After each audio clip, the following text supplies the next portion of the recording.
Well, new at 6 tonight, the Southern Nevada Health District releasing a new map that shows the breakdown of coronavirus cases by zip code.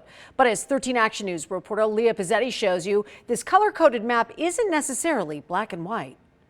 At first glance, there doesn't seem to be a pattern with which areas have the biggest numbers of COVID-19 cases. This is something that's happening everywhere in town. It can happen to anyone of any age, any income bracket. So this disease doesn't discriminate against really anybody in Southern Nevada. UNLV's Brian Labus spent 15 years working at the health district and says this map accurately shows the reported cases, but there's more than just this data. It's a little difficult to interpret exactly what's on that map just because of the number of things that lead to those final numbers. He says some zip codes have more residents, so it makes sense they would have more cases. So you may have a lot of cases there just because you have a lot of people there. Like these neighboring zip codes on the east side of town. 89121 is red, but next door zip code 89120 is yellow. That could be because the red zone has close to triple the residents, according to 2019 data. Labus says access to doctors and how much people make also play a big role in the numbers. Our poorest zip codes in town are the ones that are going to have less access to health care,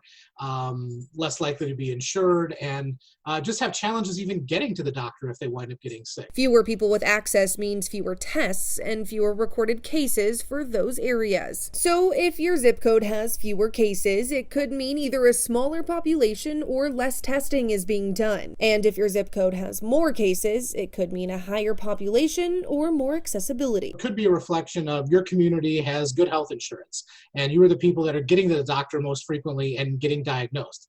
It doesn't mean that the risk is any higher. It just means they're doing a better job finding in some places than others. He says bottom line, everyone should still be on high alert. The map really doesn't tell you much about the risk in your neighborhood, and it shouldn't change your behavior. Everybody should be doing the same things to protect themselves anyway. Leah Pizzetti, 13 Action News.